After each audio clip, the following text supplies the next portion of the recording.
তারপরে কৃষ্ণের জন্ম হচ্ছে। ঝুলন আগে না জন্মাষ্টমী আগে? হ্যাঁ, শ্রাবণ মাসে হচ্ছে ঝুলন, আর কৃষ্ণের জন্ম হচ্ছেন ভাদ্র মাসে। তাহলে ঝুলন আগে হচ্ছে, জন্মই হলো না, তার ঝুলন কি করে হয়? হ্যাঁ, আপনারাই উত্তর দেবেন না আমি দিব? জন্মই হলো না কৃষ্ণের, ঝুলন কি করে হয়? আরে জন্মই হলো না, অন্নপ্রাশন করছে, এটা কোনোদিন হয়? বলে এটা হয়। বলে কি করে হয়? এটা ভগবানের বেলায় হয়, অন্য কারোর বেলায় হবে না। কেন? ভগবানের লীলা হচ্ছে নিত্য লীলা। ভগবানের লীলা হচ্ছেন নিত্য লীলা। অলাত চক্রবৎ গাড়ির চাকার ন্যায় রোলিং হচ্ছে। অতএব তাহার জন্ম আর মৃত্যু এ দুটোই তো কিছুই নাই। গীতার মধ্যে বলেছেন না, জন্ম কর্ম চমে দিব্যম যো মে বেত্তি তত্ততঃ তত্তা দেহ পুনর্জন্ম নয়তি মামেতি অর্জুনঃ।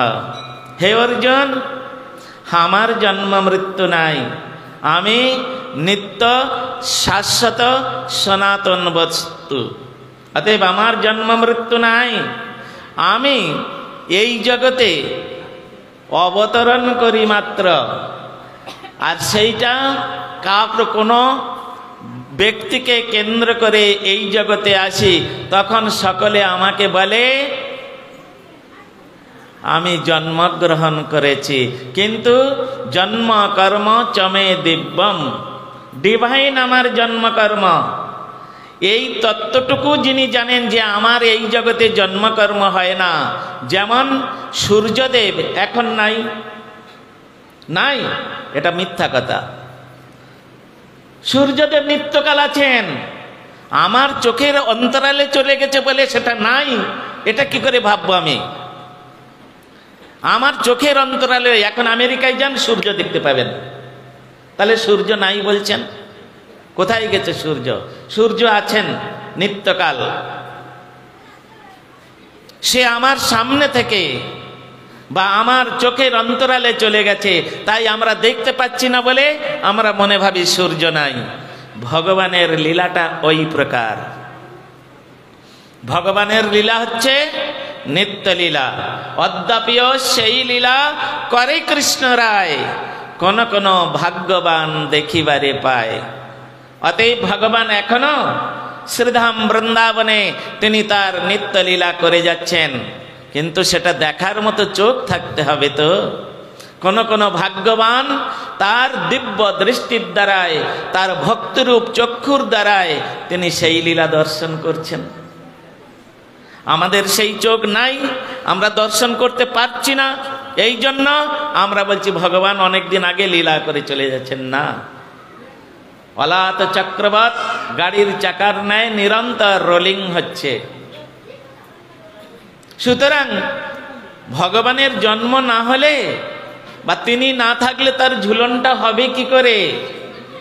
কবে যে তার জন্ম হয়েছে আর কবে যে তার ঝুলন হয়েছে এটা কেউ বলতে পারবে না।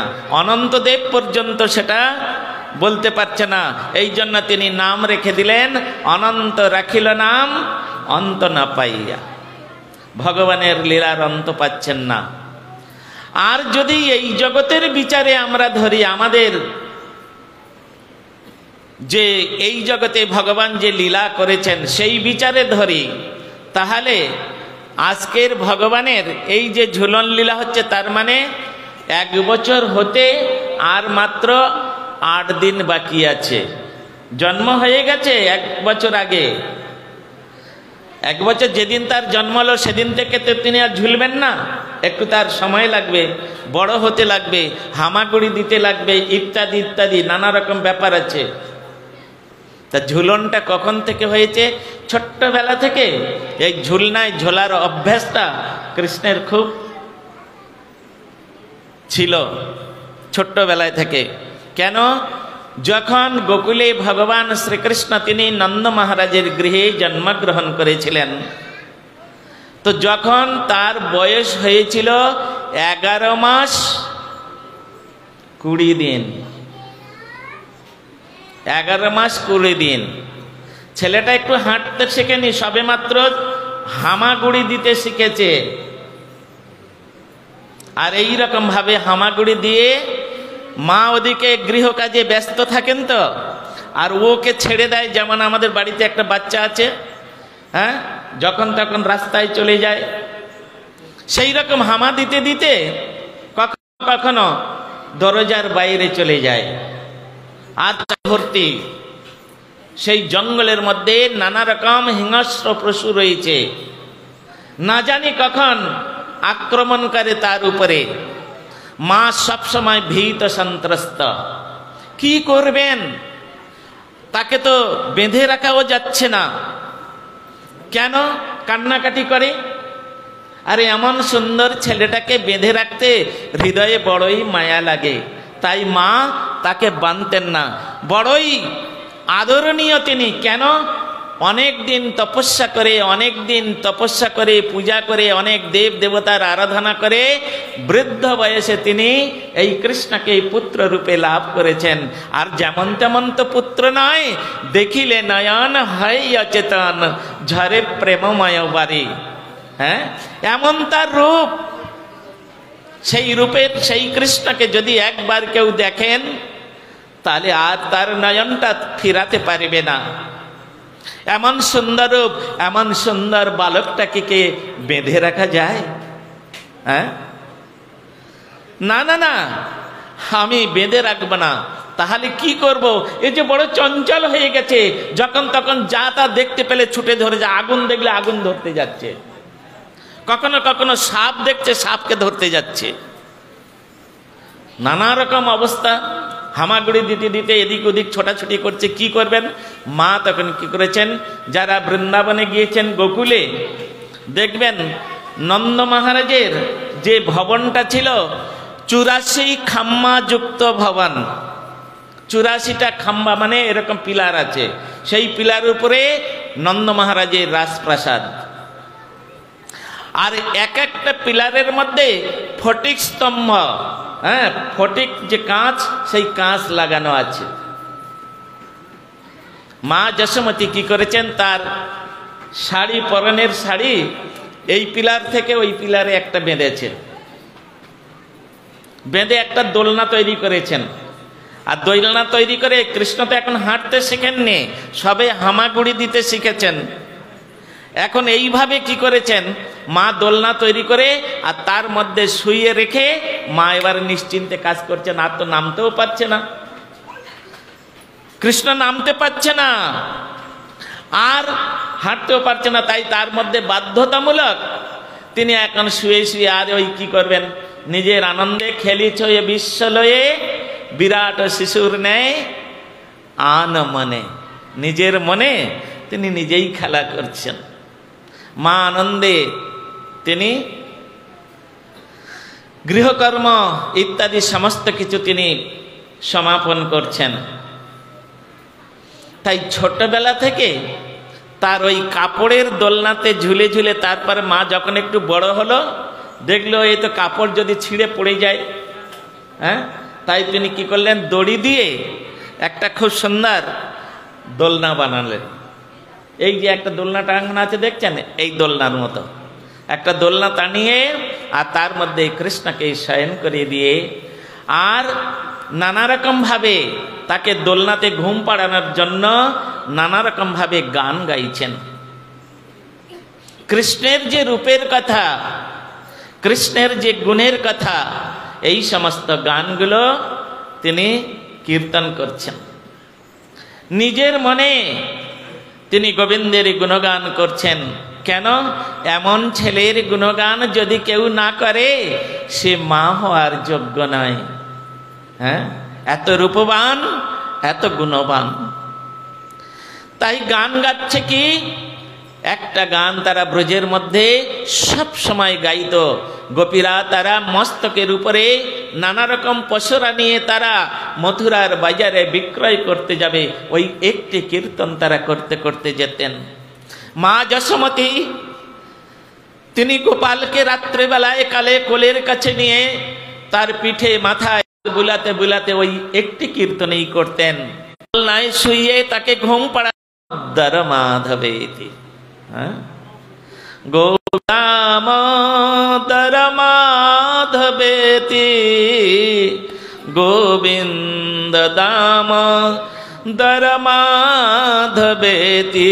তিনটে শব্দ আছে, গোবিন্দ, দামোদর, মাধব। এই তিনটে শব্দের মধ্যে সমস্ত ব্রজ লীলা লুকিয়ে আছে। আপনারা জানেন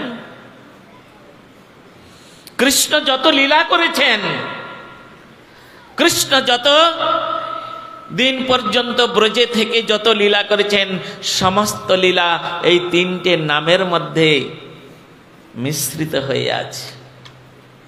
সেই জন্য ব্রজলীলা স্মরণ করার জন্যে ব্রজের গোপীগণ এবং ব্রজবাসীগণ তারা এই তিনটে শব্দ বা এই তিনটে নাম ব্যতীত তারা অন্য অন্য নাম করতেন, কিন্তু কোনো কিছু কাজের সময় তারা এই গোবিন্দ দামোদর মাধবেতি।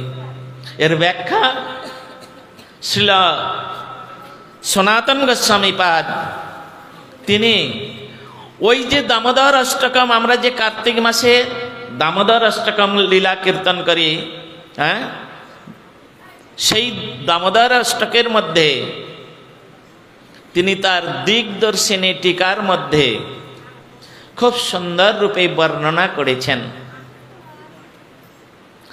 আবার সেইখানে এই দামোদরের মধ্যে দাম উদরে যস্য স এব দামোদর, আরে সবে তো মাত্র কৃষ্ণ বাচ্চা ছেলে, তার দামোদর নাম কখন হয়েছে? মা যশোমতী যখন কৃষ্ণ একটু হাঁটতে শিখেছেন, ছুটতে শিখেছেন, চুরি করতেও শিখেছেন, হ্যাঁ, তাই ব্রজবাসীদের ঘরে ঘরে মাখন চুরি করে। দেখুন এখানে আছে, হ্যাঁ, এখানে তো নাকি এখানে ঝুলন লীলা, সে মাখন চুরি লীলাটা কোথায় গেল? হ্যাঁ, তো মাখন চুরি করেছেন, আর তার জন্য মা তাকে কানটা আচ্ছা করে ধরে আর ডান হাতে আঙুলটা ঠিক এইরকম ভাবে দেখাচ্ছেন, আজকের তোর একদিন কি আমার একদিন, হ্যাঁ, আমি রাজমহিষী আর আমার ছেলেটা চোর। প্রতিদিন গোপীগণ এসে আমার কাছে নালিশ করে, ও যশোদে, তোর কানাইকে একটু ভালো করে বুঝাতে পারিস না? প্রতিদিন গিয়ে আমাদের বাড়িতে চুরি করে, শুধু চুরি করে না, যদি মাখন টাখন না পায় তাহলে ভাণ্ডটা আচার মেরে ভেঙে দিয়ে চলে আসে। তুই তো রাজমহিষী, তোর তো কোনো অভাব নেই, হ্যাঁ, তোর 10টা গেলেও কি 100টা গেলেও কি, আমরা তো গরিব লোক, তা আমাদের যদি ভাণ্ডগুলো ভেঙে দেয় রোজ রোজ কোথায় পাই বলতো? নালিশ করে। তাদের বাড়িতে গিয়ে ছেলেগুলোকে চিমটি ঘুমিয়ে রেখে গৃহকাজে ব্যস্ত থাকে, চিমটি কেটে কাঁদিয়ে দিয়ে পালিয়ে আসে। কখনো কখনো আমরা ঘরের মধ্যে বসে বসে গল্প করি, তোর কানাই কোন সুযোগে গিয়ে ঘরের শিকলটা বাইরে থেকে তুলে দিয়ে চলে আসে, কি করে বেরোবো বল? কখনো কখনো গোয়ালে চলে যায়, আমরা গরু আর বাছুরগুলো আলাদা আলাদা করে বেঁধে রেখেছি, আর তোর কানাই কোন সুযোগে গিয়ে বাছুরটা খুলে দেয়, দিলে বাছুরটা ছুটে গিয়ে মায়ের স্তন পান করেন। আর সেই সময় দূর থেকে শ্রীরাম সুদাম ওর একটা গ্যাং আছে, তারা চিৎকার করতে থাকে, ও কাকিমা, ওরে ও মাসিমা, ওই দেখো তোমাদের গরু বাছুর খুলে গিয়েছে, দুধ খেয়ে নিল। আর গৃহস্থ তখন ছুটে গিয়ে বাছুরটা সামলাতে যায়, সেই ঘরে সেই সুযোগে ঘরের মধ্যে ঢুকে মাকন্ননি যা থাকে নিয়ে পালিয়ে আসে। এই রকম তোর ছেলে দুষ্টামি করে, চুরি করে, তা চুরি করে, তা তার চোর, তা আমি রাজমহিষী, আমার ছেলেটা চোর, এটা আমি সহ্য করব না, আমি তোকে বেঁধে রাখবো যাতে করে আর লোকের বাড়িতে গিয়ে চুরি করতে না পারিস। মা তাকে বেঁধেছিলেন দাম উদরে, একটা দড়ি দিয়ে উদরে বেঁধেছিলেন বলে দামোদর নাম হয়েছে, তাই তো? তখন দামোদর নাম হয়েছে। আমরা ইতিহাসের আলোচনা করলে পাই, শাস্ত্র আলোচনা করলে পাই। তাহলে মা আজকের তিনি যে কাপড়ের দোলনা, এই নাম আপনারাই বলুন। হ্যাঁ, তার তো এখন বাঁধে নেই, দামোদর নাম হয় নাই, মা তো এখনো বাঁধে, সে হাঁটতেই শিখেনি, তাকে বাঁধবে কি করে? হ্যাঁ, সে এখন চুরি করতেই শিখেনি। তখনই গান করছেন মা যশোমতী, গোবিন্দ দাম দরমাধবেতি, গোবিন্দ দাম দরমাধবেতি। তো তখন মা গান করছেন, তখন দামোদর নামটা কোথা থেকে আসলো? এই জন্যে নিতাইয়ের চরণ সত্য, তাহার সেবক নিত্য, নিতাই পদ সদা করবাস। ভগবানের লীলা হচ্ছে নিত্য লীলা। ভগবানের রূপ হচ্ছে নিত্য রূপ, ভগবান নিত্য, তাহার লীলা নিত্য, তার নাম নিত্য। এই নয় মা যশোমতী আজকে তাকে বেঁধে রেখেছেন বলে তার নাম হয়েছে দামোদর, একথা নয়। এটা বহু পূর্বে শ্রীমতী রাধারানী অপ্রাকৃত দিব্য বৃন্দাবনে, গোলক বৃন্দাবনে যখন মা যশোমতী সেইখানে রয়েছেন, সেইখানে সমস্ত লীলা আছে। সেই অপ্রাকৃত দিব্য গোলক বৃন্দাবনে শ্রীমতী রাধারানী তার ভক্তিরূপ ডোর দ্বারায় ওই কৃষ্ণের তিনি বন্ধন করে রেখেছিলেন, তার হৃদয় রূপ ডোর দ্বারা কৃষ্ণকে বেঁধে রেখেছেন। তাই সেদিন থেকে তার নাম হয়েছে দামোদর। এই নামটা তার নিত্য। হ্যাঁ, এই জগতে ওই জগতে আছে বলে এই জগতে প্রকাশিত হয়েছে, তাই তার নাম হচ্ছে দামোদর। হ্যাঁ, গোবিন্দ, গোবিন্দ, এই গোবিন্দ তো একদম অনাদির আদি গোবিন্দ, সর্বকার কারণম। কবে এই নাম দেওয়া হয়েছে এটা কেউ বলতে পারবে না। কেন? এটা প্রেজেন্ট পারফেক্ট কন্টিনিউয়াস, এটা নিত্য বর্তমান, বর্তমান নয়, এটা নিত্য বর্তমান। পূর্বে ছিল, এখন আছে, ভবিষ্যতে এটাই থাকবে। এই জন্য তিনি সনাতন বস্তু, নিত্য বস্তু ভগবান, তার লীলা হচ্ছে নিত্য।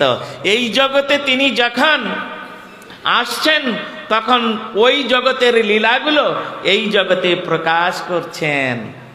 বুঝতে পারছেন আপনারা? হ্যাঁ, ওই জগতে লীলাগুলো আছে, নিত্য লীলায় আছে। সেই লীলাটা এই জগতে তিনি আমাদের মাঝে আসছেন, তখন তিনি ওই লীলাটা প্রকাশ করছেন। এটা নিত্য লীলা। এই জন্যে এই গোবিন্দ দামোদর মাধবেতি, এই লীলাগুলো, এই নামগুলো তার নিত্য। সুতরাং এগুলো যে মা নতুন করে তার নাম দিয়েছেন এটা নয়, আগে হয়ে আছে গোলক বৃন্দাবনে, নট বৈকুণ্ঠ। বৈকুণ্ঠে নারায়ণ থাকেন, গোলক বৃন্দাবন নিত্য, যেখানে থেকে এই ভগবত কথা কীর্তন করার জন্য একদিন আজকের আমরা যে ভগবতী কথা, ভাগবতী কথা যে শ্রবণ করার জন্য এখানে এসেছি, এই কথা শ্রবণ করেছিলেন সর্বপ্রথম পার্বতী দেবী শিব ঠাকুরের কাছে। এখন আমরা তো মনে ভাবি কাছে বা সুখদেব গোস্বামী পাদ তিনি পরীক্ষিত মহারাজের কাছে এই কথা কীর্তন করেছেন, এটা অনেক পরের কথা। সর্বপ্রথম স্বয়ং শিব ঠাকুর তিনি পার্বতী দেবীর কাছে এই কথা কীর্তন করছেন। এক সময় কৈলাস শিখরে বসে পার্বতী দেবী শঙ্করকে প্রণাম করেন, বললেন, হে শিব শঙ্কর, হে প্রভু, আমি শুনেছি তুমি দেবসভায় বসে গোবিন্দের গুণগান কীর্তন করতে করতে করতে করতে তুমি তন্ময় হয়ে যাও, আর তোমার মুখে সেই ভগবানের কথা শ্রবণ করতে করতে সমস্ত দেবতাগণ তারা আনন্দে উদ্বেলিত হয়ে নৃত্য করতে থাকে। আমার বড়ই ইচ্ছা করছে, হে প্রভু, তোমার মুখে একটি গোবিন্দের কথা, ভগবানের কথা শুনতে আমার বড়ই ইচ্ছা করছে। কেন পার্বতী, ভগবানের কথা শোনার জন্য তোমার এত কেন ইচ্ছা হচ্ছে? বলে, আমি শুনেছি ভগবানের কথা শুনলে নাকি আর কোনোদিন মৃত্যু হয় না, সে অমর হয়ে যায়, অমর হয়ে যায়। তাই তো আমি সেই ভগবানের কথা তোমার মুখে শুনতে চাই। পার্বতী, তোমার মনে যদি ভগবানের কথা শোনার জন্য এতই তীব্র ইচ্ছা জাগে, তাহলে সেই ভগবানের কথা কীর্তন করার জন্য একটা নির্জন স্থান চাই, যেখানে একমাত্র তুমি আর আমি থাকব। আমি নিরন্তর কীর্তন করব আর তুমি নিরন্তর শ্রবণ করবে। তুমি একটা নির্জন স্থান নির্ণয় করো, সেখানে আমরা দুজনে বসে এই গোবিন্দের কথা কীর্তন করব। পার্বতী তখন বললেন, চলুন তাহলে আমার সঙ্গে। শিব ঠাকুর পিছে পিছে চলেছেন পার্বতী দেবীর সঙ্গে সঙ্গে। যেতে যেতে যেতে যেতে বর্তমান আমাদের ভারতবর্ষের সব থেকে দুর্গম তীর্থ, যে তীর্থে একবার গেলে দ্বিতীয়বার কেউ যাবার নাম করে না, সেই হচ্ছে অমরনাথ। হ্যাঁ, অমরনাথ তীর্থ। সেই স্থানেতে পার্বতী দেবী শিব ঠাকুরকে নিয়ে গেলেন, যেখানে কোনো বৃক্ষ নাই, যেখানে কোনো গাছপালা নাই, যেখানে কোনো প্রাণী নাই, শুধু বরফ আর বরফ।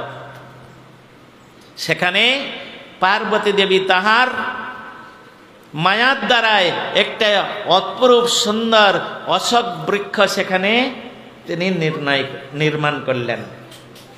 আর সেই অশোক বৃক্ষের তলায় শিব ঠাকুর আর পার্বতী বসে গেলেন। শিব ঠাকুর বলছেন, দেখো পার্বতী, এই অমর কথা যিনি শুনবেন তিনি অমর হয়ে যাবে। তাই তুমি মায়ার দ্বারায় এখানে একটা এমন লীলা বিস্তার করো, জাল বিস্তার করো, যে তোমার এই মায়া জাল ভেদ করে ওখানে কেউ প্রবেশ করে দিয়ে এই অমর কথা শুনতে না পারে। তুমি এই রকম সঙ্গে সঙ্গে মায়াদেবী অঘটন ঘটন পটয়সী ভগবতী যোগমায়া তিনি কি করলেন, সঙ্গে সঙ্গে সেখানে সুন্দর একটা তার আবরণাত্মক জালের দ্বারায় সুন্দর একটা পরিবেশ তৈরি করলেন। শপথ করতে হলো পার্বতী দেবীকে, আমি যে তোমার কাছে ভগবানের কথা কীর্তন করব, তার জন্য তোমাকে একটা শব্দ উচ্চারণ করতে হবে। প্রতিটা ছেদে তোমাকে হ্যাঁ শব্দ প্রয়োগ করতে হবে। কেন? আমি তো চোখ বন্ধ করে নিরন্তর অনর্গল সেই ভগবত কথা কীর্তন করব, তা তুমি শুনছ কি শুনছ না, তুমি কেমন ভাবে আছো, সেটা তো তোমাকে প্রকাশ করতে হবে। তাই তোমার ওই হ্যাঁ হ্যাঁ শব্দটা যদি আমার কানে আসে, তাহলে আমি জানবো তুমি মন দিয়ে আমার কথাগুলো শুনছ। তাই হবে প্রভু। শুরু হয়ে গেল ভগবানের কথা, ভগবানের কথা শুরু হয়ে গেল। যে কথা শ্রীমদ্ ভাগবতে শুকদেব গোস্বামী পাদ পরীক্ষিত মহারাজের কাছে বলছেন, হে পরীক্ষিত মহারাজ, এই কথা আজকের কথা নয়, এটা চিরন্তনীয় কথা, এটা হচ্ছে কি নিত্য কথা, এটা বৈকুণ্ঠ বার্তা। অতএব এই কথা আমি তোমার কাছে কীর্তন করছি। এই কথা শুনতে হলে কি হবে? যদিচ্ছসি পরম জ্ঞানং জ্ঞানাৎ তৎপরমম পদম তদাদরেণ রাজেন্দ্র কুরু গোবিন্দ কীর্তনম। আমি যে তোমার কাছে গোবিন্দের কথা কীর্তন, কোথায় গোবিন্দর নাম চলে গেল দেখুন। হ্যাঁ, গোবিন্দের নাম আজকে, গোবিন্দ নামটা সত্যযুগের কথা। কোন সত্যযুগ সেটাও ভাষায় প্রয়োগ করা যাবে না। কোন সত্যযুগের কথা? অনন্ত সত্যযুগ, অনন্ত দাপর, অনন্ত ত্রেতা, অনন্ত কলি চলে গেছে। কোন সত্যযুগের কথা? এ তো অনাদির আদি। সুতরাং ওখানে বলছেন, কি বলছেন? আমি যে তোমার কাছে গোবিন্দের কথা কীর্তন করব, সেই কীর্তন শুনতে হলে তোমার হৃদয় সিংহাসনে গোবিন্দকে বসালে যদিচ্ছসি পরম জ্ঞানং জ্ঞানাত্মাৎ পরমম পদম, তোমার মনটাকে আগে গোবিন্দের পাদ পদ্মে সমর্পণ করো। এদিকে এখানে বসে থাকবেন আর মনটা খালি ঘুরে বেড়াবে হাওড়া শিয়ালদা করে, ওটা হবে না, ওটা হবে না। আমি যে কথাটা বলবো তুমি সেই কথাটা মন দিয়ে শ্রবণ করবে। তুমি অতএব এই মনটা একমাত্র তুমি মন দিয়ে শ্রবণ করতে পারবে গোবিন্দের পাদ পদ্মে তুমি যদি মনটা সমর্পণ করতে পারো, তাতেই হয়ে যাবে। বলে না, তাহলে আমি যে ভগবানের কথা তোমার নিকট কীর্তন করব সেটা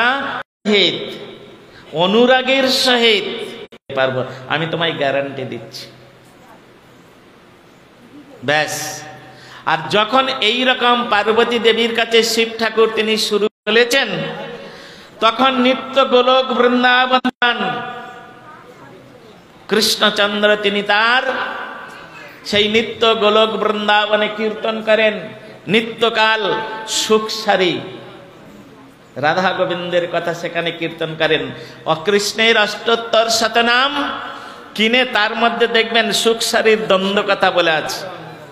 হ্যাঁ, সুখসারীর দ্বন্দ্ব কথা, তার মানে অন্যয় ব্যতিরেক ভাবে দুজনে রাধা কৃষ্ণের গুণমহিমা কীর্তন করে রাধা গোবিন্দকে এবং গোলক বৃন্দাবনবাসী ভক্তগণকে তারা আনন্দ প্রদান করেন।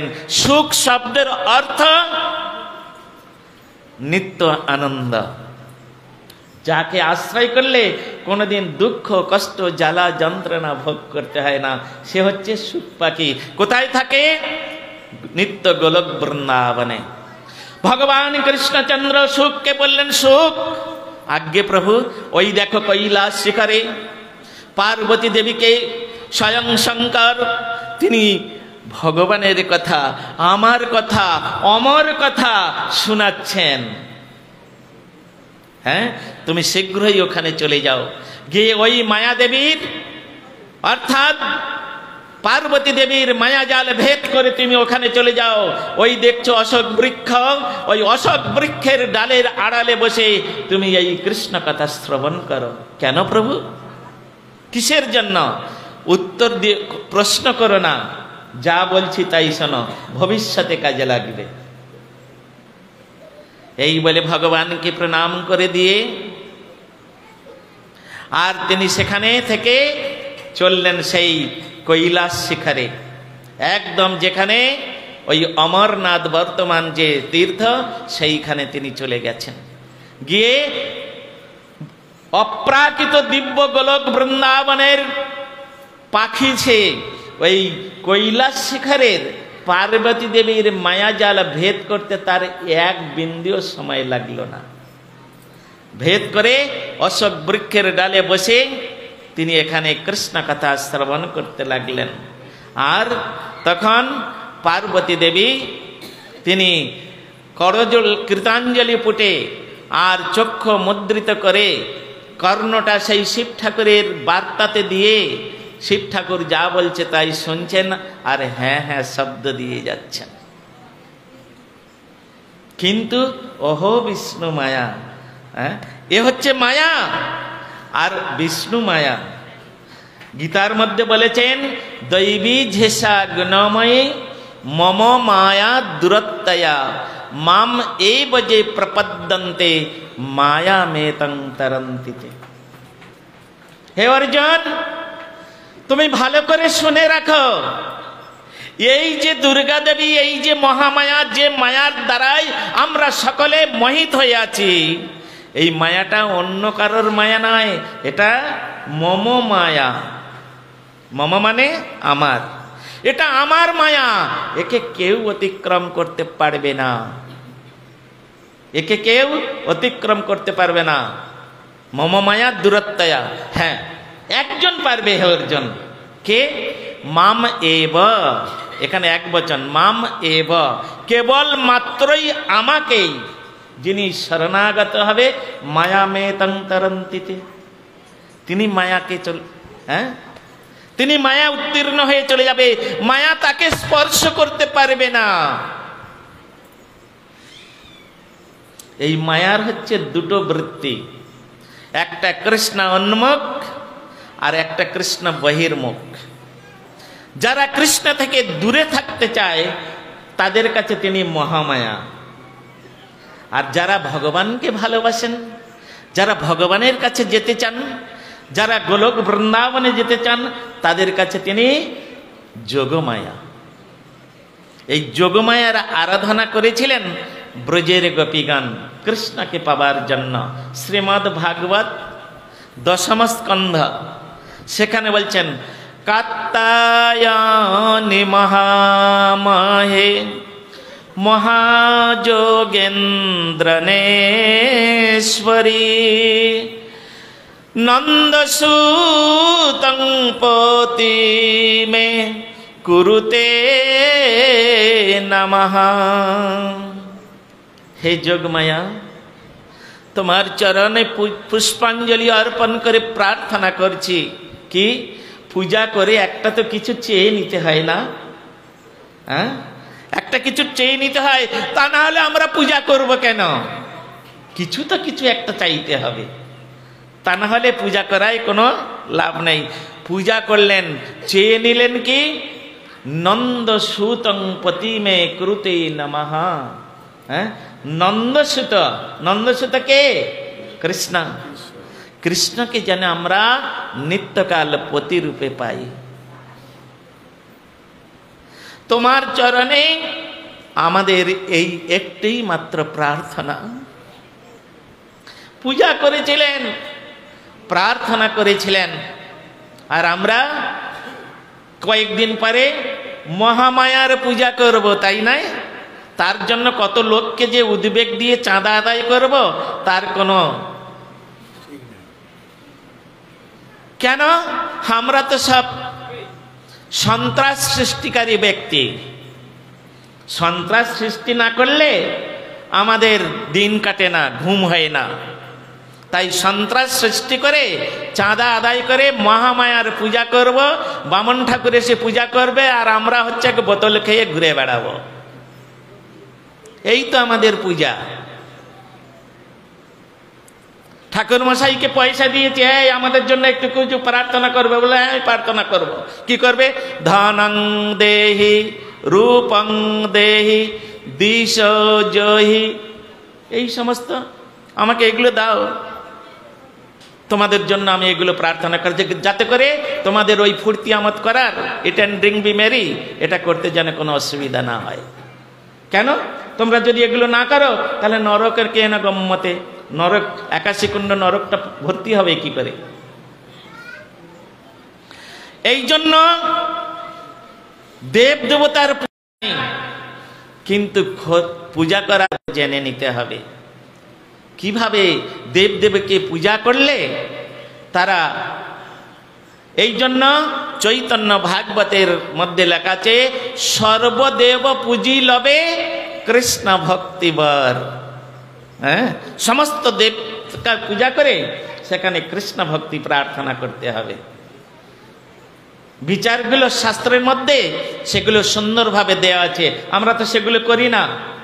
তাই আজকের ওই অপ্রাকৃত দিব্য গোলক বৃন্দাবনের যে পাখি, সুখ পাখি, সে ওই মহামায়া দুর্গা দেবীর বা পার্বতী দেবীর মায়াজালটাকে ভেদ করার জন্য তার বিন্দু মাত্র সময় লাগলো না, ঢুকে পড়েছে। এখন এই ভগবত কথা শুনতে শুনতে শুনতে শুনতে শুনতে শুনতে স্বয়ং বিষ্ণু তার যোগ মায়ার দ্বারায়, তার মায়ার দ্বারায় এই পার্বতী দেবী যে বহিরঙ্গ মায়া তাকে বশীভূত করে ফেললেন, নিদ্রায় ফেলে দিলেন। কেন? ভগবানের ইচ্ছা আমার এই কথা শুধু পার্বতী দেবী একাই শুনবেন কেন, এটা নিখিল বিশ্ব ব্রহ্মাণ্ডের সকলে শোনাবো, সেই ব্যবস্থাই আমি নিচ্ছি, যাতে করে এই ভগবতী কথা শ্রবণ করে ভগবানের ভজন করে তারা গোলক বৃন্দাবনে চলে আসে। কেন? আমাদের বাড়ি কোথায় গো মাসমশাই? মাসমশাই তো না? হ্যাঁ, আমাদের বাড়ি কোথায়? বলে কেন তুলসী ঘাটায়? পাগল কোথাকার, তুলসী ঘাটায় আমাদের বাড়ি? হ্যাঁ, 60-70 বছর আগে এখানে আমরা ছিলাম না, আর 60-70 বছর পরে এখানে থাকবো? তুলসী ঘাটায় আমাদের বাড়ি, জয়নগর। যা বলবেন সব পাগলের প্রলাপ হয়ে যাবে। আরে ওই যে কৃষ্ণের অষ্টোত্তর শতনাম বইটা, ওর মধ্যে লেখা আছে কোথায় আমাদের বাড়ি। স্বরূপে সবার হয় গোলকেতে স্থিতি, নিতাই গৌর প্রেমানন্দে। আমাদের সকলের বাড়ি হচ্ছে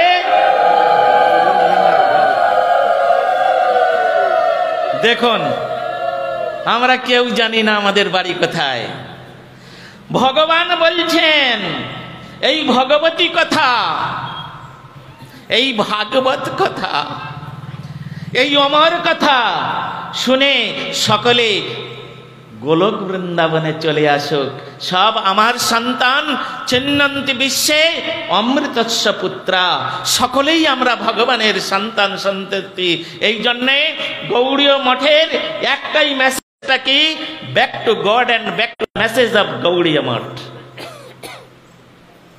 হ্যাঁ, এখানের একটা মেসেজ আছে, মোবাইলে মেসেজ দেয় নাই, কত রকম মেসেজ দেয়। গৌড়ীয় মঠের একটা মেসেজ আছে বাবা, সেই মেসেজটা হচ্ছে back to God and back to home. হ্যাঁ, ঘরের ছেলে ঘরে ফিরে চলো। হ্যাঁ, this is the message of Gaudiya Math. এটা হচ্ছে গৌড়ীয় মঠের বার্তা। এটা ভক্তি সিদ্ধান্ত সরস্বতী গোস্বামী প্রভু তিনি শিখিয়েছেন, এটা ছিল রূপ গোস্বামী পাদ শিখিয়েছেন, এটা স্বয়ং মহাপ্রভু কৃষ্ণচন্দ্র তিনি মহাপ্রভু রূপে এই জগতে এসে তিনিও বলেছেন।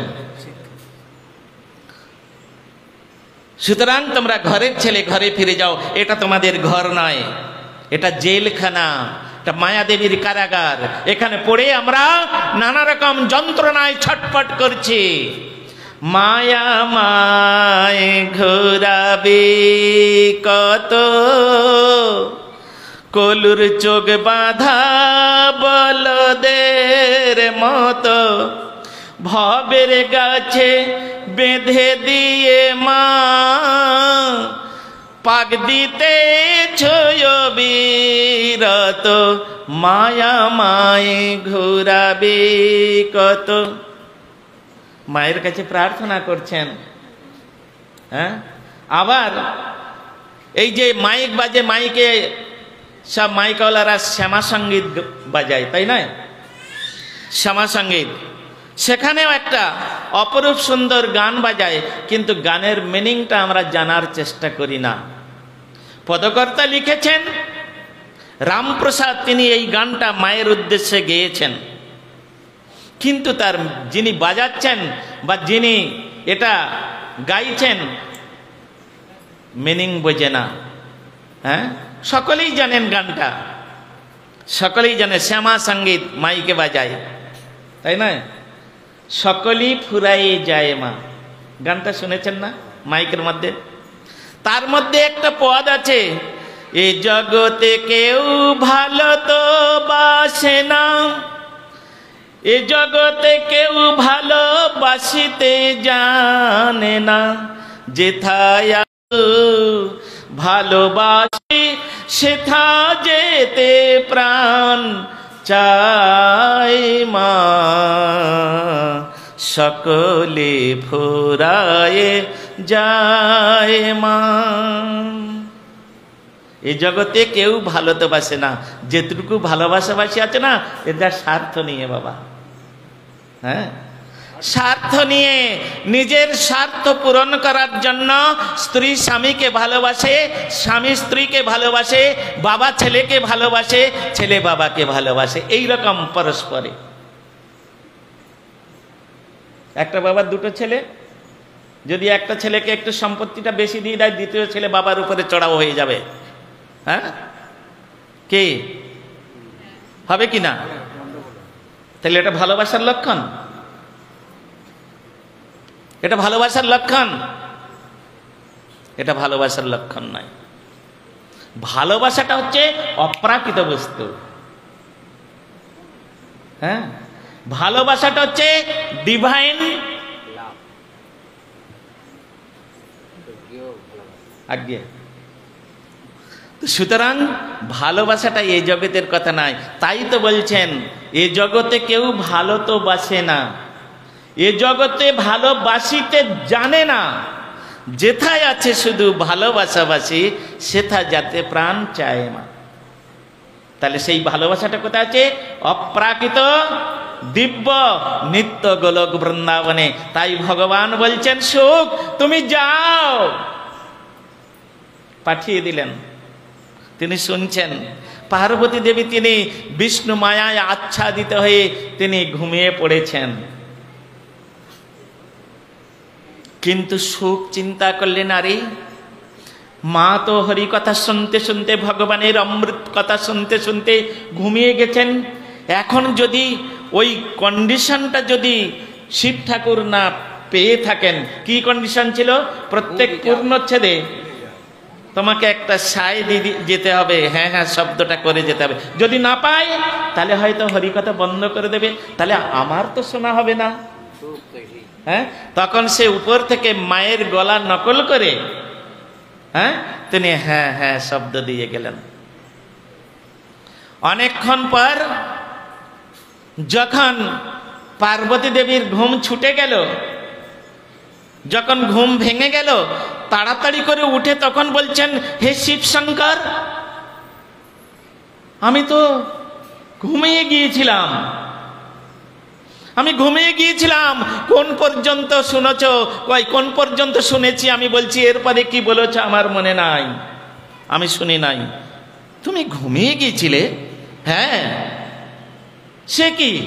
তাহলে আমার যে কন্ডিশন ছিল প্রত্যেক পূর্ণচ্ছেদে হ্যাঁ শব্দ দিয়ে যাবে, কে দিল? দেখো তোমার মায়াজাল ভেদ করে কেউ না কেউ ঢুকে পড়েছে। তখন চারিদিকে তাকাচ্ছে, কোনো গাছপালা কোনো কিছু নয় তো, শুধু বরফ আর বরফ, কিছুই দেখতে পাচ্ছে না। অনেক খোঁজাখুঁজির পরে তখন দেখলেন ও সেই অশোক বৃক্ষের পাতার আড়ালে একটি অপরূপ সুন্দর পাখি বসে আছে। নিশ্চয়ই এই পাখিটা এতক্ষণ ওই পার্বতী দেবীর গলার নকল করে অনুরূপ শব্দ দিয়ে গিয়েছে। কিন্তু পক্ষী সকল জগতে তো ভরে যাবে ভগবানের কথা, অমর কথা। এই অমর কথা যে ভোগ আস্বাদন করবে, এই অমর কথা যে শ্রবণ করবে, সে তো অমর হয়ে যাবে। দেখুন, এই জন্য শিব ঠাকুর তিনি যদিও বৈষ্ণবানাং যথা সম্ভ, যদিও তিনি পাঁচটা মুখে কৃষ্ণ কথা কীর্তন করে, এখানেও ভগবত কথা কীর্তন করছে, কিন্তু তার মধ্যে কিরকম বৈগুণ্য দোষ দেখুন। বলে কিরকম? সে নিজেই বলছেন যে এই ভগবানের কথা যদি কেউ শ্রবণ করে সে অমর হয়ে যাবে, সুতরাং একে মেরে ফেলো। ও আর মরবে কোনোদিন? শিব ঠাকুর নিজেই বলছেন ভগবানের কথা শুনে সে অমর হয়ে যাবে। তাহলে শিব ঠাকুর তৎক্ষণাৎ তার হাতের ত্রিশূল নিয়ে আর ছুটলেন ওই পাখিটাকে মারার জন্য। মারতে পারবে? ও তো অমর হয়ে গেছে। হ্যাঁ, ও তো অমর হয়ে গেছে, ওকে আর মারার সময়। তথাপিও শিব ঠাকুর তার পিছনে ছুটলেন। আকাশে বাতাসে অনলে অনিলে যেখানেই যাচ্ছে শিব ঠাকুর তার পিছু নিয়েছেন। এমন সময় রমণক দ্বীপে দৈপায়ন হ্রদ, সেই হ্রদের মধ্যে একটা বিশাল দ্বীপ ছিল। সেই দ্বীপের মধ্যে বিটিকা দেবী, ইনি হচ্ছেন মহামুনি বেদব্যাসের সহধর্মিনী। তখন তিনি আসন্ন প্রসবা অবস্থা, আর ওই দ্বীপের মধ্যে সরি দ্বীপের মধ্যে তিনি এই রকম হাত পা ছড়িয়ে আর চিত হয়ে শুয়ে আছেন। আপনারা দেখবেন ছেলেরা হোক আর মেয়েরা হোক, যদি কেউ চিত হয়ে শুয়ে যায় আর ঘুমিয়ে যায়, তাহলে কারোর মুখটা এরকম হা হয়ে যায়, তাই না? আজকের বিটিকা দেবীর ওই মতো অবস্থা, সে ঘুমিয়ে গেছে, মুখটা হা হয়ে গেছে। এখন ওই সুখ পাখি শিব ঠাকুরের তাড়া খেয়ে ঘুরতে ঘুরতে কোথাও যখন আর আশ্রয় পাচ্ছে না, তখন সূক্ষ্ম রূপ ধারণ করে, খুব সূক্ষ্ম রূপ ধারণ করে আর বিটিকা দেবীর মুখের মধ্যে দিয়ে তার পেটের মধ্যে চলে যায়। শিব ঠাকুর আর খুঁজে পায় না, কোথায় গেল বুঝতেও পারল না। কারণ শিব ঠাকুর সর্ব অন্তর্যামী না, তিনি অন্তর্যামী কিন্তু সর্ব অন্তর্যামী নয়। এই জন্য তিনি বুঝতে পারে না। ভগবানের উপরে কেরামতি কোনো দেব দেবতা বা ব্রহ্মা, নারদ, শিব এরাও করতে পারবে না। এই জন্য ভগবান হচ্ছেন অলমাইটি। অলমাইটি শব্দটা আর কারোর পিছনে লাগানো হয় না, একমাত্র only for Krishna, no others. এই জন্য তিনি অলমাইটি। কর্তুম অকর্তুম অন্যথা কর্তুম য সমর্থ স্ব ঈশ্বর। তিনিই হচ্ছেন ঈশ্বর, তিনিই হচ্ছেন ভগবান, তিনিই হচ্ছেন স্বয়ং ভগবান, যিনি এই কর্তুম অকর্তুম অন্যথা কর্তুম, যিনি সবকিছু করতে পারেন। তা সেই জন্য যখন প্রবেশ করে গেছে, শিব ঠাকুর আর বুঝতেই পারলেন না কোথায় গেল। এই যখন পাখির পিছনে এতক্ষণ ছুটছিলেন, ততক্ষণ আর পার্বতী দেবীর কথা মনে পড়েনি। যেই পাখিটাকে আর খুঁজে পেলেন না, মনে পড়ে গেছে সর্বনাশ, পার্বতী তো মেয়ে শিখরে এসেছি, যদি কোনো অসুর গিয়ে তার উপরে অত্যাচার করে, সে তো মেয়ে ছেলে, সে পারবে কেন? তাই ছুটতে ছুটতে আবার সেইখানে গেলেন। আর ওদিকে যখন পার্বতীকে ছেড়ে দিয়ে শিব ঠাকুর যখন ওই পাখির পিছনে চলে গেল, পার্বতী তখন চিন্তা করলেন, বারে আমি এলাম হরিকথা শুনতে আর উনি চলে গেলেন পাখি মারতে। হ্যাঁ, আমি এলাম হরিকথা শুনতে আর আমার প্রভু গেলেন পাখি মারতে, তা আমি এখানে বসে বসে একা একা কি করব? তার থেকে যাই বাবা, হরিকথা যখন শোনা হলো না, তখন আমি হরিভজন করি।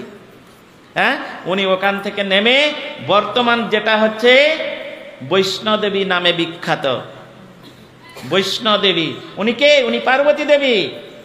বৈষ্ণদেবী অন্য কেউ নাই, ওইখানে দেবী লীলা আপনারা শুনেছেন। ভাগবত মহিমার মধ্যে সমস্ত কীর্তন করা আছে, ভাগবত মাহাত্ম্যের মধ্যে। হ্যাঁ, তো এইরকম ভাবে হয়ে গেল বৈষ্ণব দেবী। তালকাটরা বলে একটি, কাটরা বলে একটি শহর আছে উত্তরাঞ্চলের মধ্যে, কাটরা শহর। সেই কাটরা শহর থেকে 19 কিলোমিটার রাস্তা 34 কিলোমিটার রাস্তা অতিক্রম করলে এই বৈষ্ণদেবীর মন্দির পাওয়া যাবে। হ্যাঁ, এখানে নবরাত্রিতে ভীষণ মেলা হয়ে থাকে, প্রচন্ড ভিড় হয়ে থাকে। আমি কয়েকবার গিয়ে দর্শন করে এসেছি, যারা যারা গিয়েছেন দেখেছেন, যারা যাননি দর্শন করে আসবেন।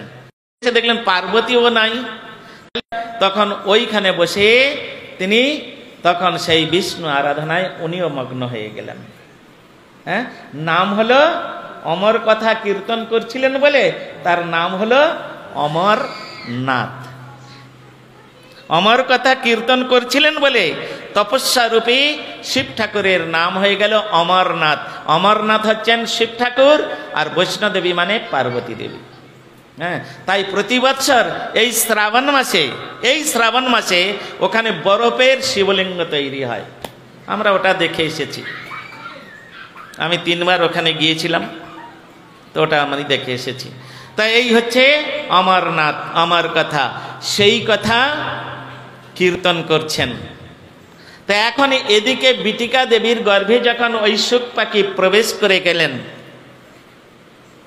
তখন তার মধ্যে থেকে, পেটের মধ্যে থেকে আর তিনি ভগবানের কথা শুনতে লাগলেন। প্রতিদিন বেদব্যাস তিনি গিয়ে ওই বিটিকা দেবীকে ভগবানের কথা শোনাতেন। কেন? শাস্ত্রের নিয়ম আছে, কোনো মা তিনি সন্তান প্রসব অবস্থায় তাকে ভগবানের কথা শোনাতে হয়। তাহলে তার গর্ভে যে পুত্র হবে সেটা ধর্মযুক্ত পুত্র হবে, ধর্মপরায়ণ পুত্র হবে। আর তা না হলে ওই যদি যে মা সন্তান প্রসবা সে যদি ওই টিভির সামনে বসে বসে টিভির লীলাগুলো দেখে তাহলে অসুর জন্মগ্রহণ করবে, আর দুদিন পরে অর্ধচন্দ্র দিয়ে ঘর থেকে বের করে দেবে। হ্যাঁ, এই জন্য সেই বাকি কথাটা শিব ঠাকুরের মুখে যতটাই শুনেছেন, বাকি কথাটা তিনি বেদব্যাসের মুখে ওই মাতৃগর্ভে থেকে, বিটিকা দেবীর গর্ভে থেকে তিনি শ্রবণ করছেন। বলে এটা সম্ভব? এটা সম্ভব? বলে সম্ভব। কেন? সত্যযুগে প্রহ্লাদ মহারাজের কথা চিন্তা করুন। যখন হিরণ্যকশিপু তপস্যা করতে চলে গিয়েছিলেন নারদ ঋষির আশ্রমে, কয়াধুমা তিনি সেখানে ছিলেন, আর প্রহ্লাদ মহারাজ তার গর্ভে তখন ছিলেন। প্রতিদিন নারদ ঋষির মুখে ওই হরিকথা শুনতেন কয়াধু মাতা, আর গর্ভে থেকে সেই সন্তান সব শুনে নিয়েছিলেন। তাও বাদ দেন, ওটা আমাদের জানা যাক আর না যাক, আপনারা অভিমন্যুর কথা চিন্তা করুন। অভিমন্যু মাতৃদেবীর গর্ভে থেকে ওই যে চক্রব্রূহ তার মধ্যে প্রবেশ করার কথাটা শুনেছিলেন। হ্যাঁ, যখন বলছিলেন অর্জুন যখন বলছিলেন তখন উনি শুনেছিলেন, কিন্তু যখন তিনি ঘুমিয়ে পড়েছিলেন তখন আর শোনা যায়নি। তাই বেরোনোর কৌশলটা তার জানা ছিল না। চক্রব্রূহ থেকে সপ্তরথী ঘিরে মেরেছিলেন, এসব তো শাস্ত্রে আছে, বিশ্বাস করব। একটা প্রমাণ নয়, এরকম শত শত প্রমাণ রয়েছে। তাই সেই চক্রব্রূহের মধ্যে, তাই এই শুকদেব গোস্বামী শুক পাখি মায়ের পেটে বড় হতে লাগলেন, হরিকথা শুনতে লাগলেন। কত বছর ছিলেন গো? হ্যাঁ, কত বছর ছিলেন? দ্বিমত আছে এখানে, কেউ বলে 12 বৎসর, কেউ বলে 16 বৎসর, দ্বিমত আছে। কিন্তু শ্রীমদ্ ভাগবতের টিকাতে 12 বৎসর বলে বর্ণনা করেছেন। 12 বৎসর পেটের মধ্যে একটা ছেলে বড় হচ্ছে, তাহলে সেই মা কি তিনি আর বাঁচতে পারেন? যন্ত্রণায় ছটফট করছে। মহামুনি বেদব্যাস বললেন, সেই পুত্রের সঙ্গে কথা বলছেন যোগ বলে। কেন? এরা তো ভগবানের সব ভক্ত, ভগবানের খাসখামারার লোক। আর ব্যাস ও নারায়ণ স্বয়ং, ব্যাসদেব হচ্ছে স্বয়ং নারায়ণের অবতার, তার ক্ষমতা আছে। গর্ভস্থ সন্তান, 12 বৎসর সন্তান, তার সঙ্গে কথা বলছেন, কে এমন মহাপুরুষ তুমি ভিতরে রয়েছ? তোমার মা মৃত্যুপ্রায়, তুমি শীঘ্রই বেরো, তা নাহলে তোমার মা মারা যাবে। কথা বলছেন, হে পিতা, আমি এখানে খুব ভালো আছি, আমি এখানে বসে নিরন্তর গোবিন্দের সেবা করতে পারছি, গোবিন্দের কথা শুনছি আপনার মুখে, আমি এখান থেকে বেরোবো না। আরে পুত্র, তুমি যদি ওখান থেকে না বের হও তাহলে তোমার মা যে মারা যাবে। একটা শর্তে আমি বেরোতে পারি। কোন শর্ত? কেন? আমি তারা মাতৃগর্ভে যখন ভগবানকে দর্শন করে তখন তারা ভগবানের চরণে হস্ত রেখে তারা প্রতিজ্ঞা করে, হ্যাঁ, কি না, এই গর্ভ যন্ত্রণা আর আমি সহ্য করতে পারছি না, হে ভগবান এখান থেকে আমাকে উদ্ধার করুন, আমি ভবে গিয়ে তোমার ভজন করব। তাই বলেছেন, ভজিব বলিয়া কহিয়া আইলি, ভুলিলি কি সুখ পাইয়ে, বুঝে এবার সমন নরকে মজিবি যাইয়ে, নরকে মজিবে যাইয়ে কৃষ্ণ ভজিবার তরে সংসারে আইন মিছে মায়ায় বদ্ধ হয়ে বৃক্ষ সম হইন। আমরা সকলে ভগবানের কাছে প্রতিজ্ঞাবদ্ধ বাবা, ভবে গিয়ে তোমার ভজন করব, কিন্তু কোথায় সেই ভজন? ক্রমে দিনে দিন বালক হইয়া খেলেন বালক সহ, আর কিছু দিনে জ্ঞান উপজিল পাঠ পড়ি অহরহ, বিদ্যার বিলাসে কাটাইন কাল। পরম সাহসে আমেন। আর বিদ্যার বিলাসে কাটাইনু কাল। এইরকম ভাবে আমরা নানা প্রকারে ভ্রমিত হচ্ছি, কিন্তু যে কাজের জন্য এই জগতে আসা সেই কাজ আমরা করছি না, কৃষ্ণ ভজন করছি না। তাই শুকদেব গোস্বামীপাদ সুখ পাখিটা ওই মায়ের গর্ভে থেকে বলছেন, আমি খুব ভালো আছি, আমি খুব ভালো আছি। কেন? যৎ প্রাপ্তি মাত্রেন সর্ববিধং প্রাপ্তি। যতক্ষণ আমরা ভগবানের সান্নিধ্যে থাকব, যতক্ষণ আমরা আনন্দ ব্রহ্ম ভগবান সেই আনন্দ ব্রহ্মের সান্নিধ্যে থাকব, ততক্ষণ আমাদের ওই দুঃখ জ্বালা যন্ত্রণা স্পর্শ করতে পারবে না। হে পিতা, আমি এই মাতৃগর্ভের মধ্যে নিরন্তর গোবিন্দের কথা চিন্তন করছি, আর মাঝে মাঝে তোমার মুখে এই অমৃতময় বাণী শ্রবণ করছি। আমার এখানে কোনো কষ্ট হচ্ছে না, আমি বেরোতে পারি একটা শর্তে। এই মায়াময় জগৎ, এই মায়াটাকে যদি আপনি কিছুক্ষণের জন্য অপসারিত করতে পারেন, তাহলে আমি বেরোতে পারি, আমি প্রসবিত হতে পারি, আমি বাইরে আসতে পারি। এটা সম্ভব।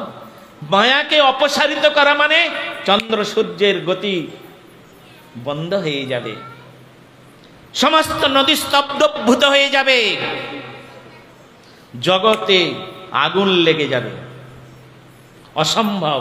তথাপিও মহামুনি বেদব্যাস বললেন, আমি তাই করব পুত্র, তুমি আসবে তো? বলে আমি আসব। একটা গরুর শিংয়ের উপরে একটা সর্ষে দিলে যতটুকু সময় স্থিতি হয়, একটা গরুর শিংয়ের উপরে একটা সর্ষে দিলে যতটুকু টাইম স্থিতি হয়, কতটুকু টাইম থাকবে, অতটুকু টাইমের জন্য মহামুনি বেদব্যাস জগৎ থেকে মায়া তাকে দূরীভূত করে দিয়েছেন। কারণ তিনি পারেন, তার ক্ষমতা আছে, তিনি অলমাইটি, আজ্ঞে শক্তির আবেশ অবতার, শক্তাবেশ অবতার। সুতরাং অপসারিত করে দিলেন। আর সেই অতটুকু সময়ের মধ্যে শুকদেব, অর্থাৎ ওই সুখ পাখি, তার নাম হয়ে গেল সুখদেব। তিনি 12 বৎসর বয়স, বেশ তো বড়, ছুটতেও পারেন। একেবারে মায়ের পেট থেকে বেরিয়ে ওই মতো অবস্থায় ছুটলেন বনের দিকে, জঙ্গলের দিকে ছুটলেন। এদিকে মহামুনি বেদব্যাস, পুত্র পুত্র দাঁড়াও দাঁড়াও। কে আর কার কথা শুনে বলুন? ফিরেও তাকায় না। কেন? ফিরে তাকানো তো মায়া। ওই দুরন্ত মায়া আমাকে গ্রাস করতে আসছে। পিতা, আপনি আমাকে এই আপনার মায়ার মধ্যে ফেলবেন না। আমি থাকতে চাই না এই মায়ার জগতে। যেখানে মায়া মুক্ত সেখানেই আমি চলে যেতে চাই। তাই তিনি জঙ্গলের মধ্যে প্রবেশ করলেন। আর প্রবেশ করে দিয়ে জঙ্গল থেকে গভীর জঙ্গল, গভীর জঙ্গল থেকে নিবিড় জঙ্গল, এবং সেইখানে গিয়ে তিনি একটা বৃক্ষতলে বসে আর সাধনায় মগ্ন হয়ে গেলেন। সাধনায় মগ্ন হয়ে গেলেন। কিন্তু দুর্ভাগ্যের বিষয়টা কি? সাধু সঙ্গ বিনা আর কোথা তব ইষ্ট। শ্রীল ভক্তিবিনোদ ঠাকুর তার লেখনের মধ্যে লিখেছেন, বিনা সাধু সঙ্গে ভগবানকে পাওয়া বড়ই মুশকিল। এই শুকদেব গোস্বামী তিনি ওই মতো অবস্থায় বৃক্ষতলে বসে তিনি ধ্যান করতে করতে করতে করতে ভক্তির পথে না গিয়ে তিনি হয়ে গেলেন ব্রহ্মজ্ঞানী। হ্যাঁ, অহং ব্রহ্মস্মি, অহং ব্রহ্মস্মি, অহং ব্রহ্মস্মি জপ করতে লাগলেন। মহামুনি বেদব্যাস চিন্তা করলেন, আমি জীবন কল্যাণের জন্য একটা নয় 18টি পুরাণ রচনা করেছি। জীবের মঙ্গল, জীবের কল্যাণের জন্য মনে ভেবেছিলেন আসছে এই পুত্রের দ্বারাই আমি জগতে এই সমস্ত পুরাণগুলো প্রচার করব। কিন্তু সে তো আমাকে ছেড়ে চলে গেল, সে তো আমাকে ছেড়ে চলে গেল, আমি কার দ্বারা এটা প্রচার করব? তাই কৌশল নিলেন কি করে ওই পুত্রটাকে ফিরে আনা যায়। তিনি বুঝেছিলেন এ সাধারণ পুত্র নয়। হ্যাঁ, তিনি জানতেন এ সাধারণ পুত্র নয়, এটা হচ্ছে নিত্য গোলক বৃন্দাবনের রাধা গোবিন্দের লীলা কীর্তনকারী স্বয়ং সুখ পাখি। তিনি আমার পুত্র রূপে এসেছেন। ওই পুত্রটাকে যদি ছলে বলে কৌশলে এনে ওনার দ্বারাই যদি আমি এই ভাগবত কথা প্রচার করতে পারি তাহলে পৃথিবীর লোক সকলে এই ভগবানের কথা শুনে তারা সকলে একদিন না একদিন ওই নিত্য গোলক বৃন্দাবনে চলে যেতে পারবে। তাই কি করলেন, কতকগুলো কাঠুরিয়াগণকে সংগ্রহ করলেন। কাঠুরিয়া প্রতিদিন জঙ্গলের মধ্যে কাঠ কাটতে যান, কাঠ কুড়াতে যান। শোনো শোনো, তোমরা তো জঙ্গলে কাঠ কুড়াতে যাও না? হ্যাঁ প্রভু। দেখো তোমরা প্রতিদিন ভালো ভালো কাঠ পাও? বলে না প্রভু, আর ভিতরে জঙ্গলে, বেশি জঙ্গলের দিকে যেতে পারি না, সিংহ বাঘ অন্যান্য সমস্ত হিংস্র প্রাণী রয়েছে, এই জন্য ভিতরে যেতে পারি। শোনো শোনো, ওই সিংহ বাঘ হিংস্র প্রাণী তোমাদের কিছু করবে না। আমি একটা মন্ত্র শিখিয়ে দিচ্ছি, একটা মন্ত্র শিখিয়ে দিচ্ছি। এই মন্ত্রটা তোমরা জঙ্গলের মধ্যে গিয়ে সকলে একসঙ্গে একে অপরের কণ্ঠ মিলিয়ে এই মন্ত্রটা তোমরা গান করবে। দেখবে তোমরা জঙ্গলের মধ্যে, নিবিড় জঙ্গলের মধ্যে চলে গিয়ে সুন্দর সুন্দর কাঠ পাবে। আর একটা জিনিস তোমাদের লাভ হবে, তোমাদের এই মন্ত্র জালে কিছু সুন্দর সুন্দর পাখি ধরা পড়বে। হ্যাঁ, ওই পাখিগুলোকে ধরে আমার কাছে নিয়ে আসবে। তাই নাকি? সুন্দর সুন্দর পাখি? বলে হ্যাঁ। তাহলে মন্ত্রটা শিখিয়ে দিন। কি মন্ত্র আমরা ওই বনের মধ্যে গিয়ে গান করব? শ্রীমদ্ ভাগবত দশম স্কন্ধ 31 অধ্যায় 9 শ্লোক আপনারা দেখে নেবেন। শ্রীমদ্ ভাগবত দশম স্কন্ধ 31 অধ্যায় 9 শ্লোকটা শিখিয়ে দিয়েছিলেন। ওটা মহামুনি বেদব্যাসের নিজের রচিত শ্লোক, তিনি রচনা করেছেন। কি শ্লোকটা? তব কথা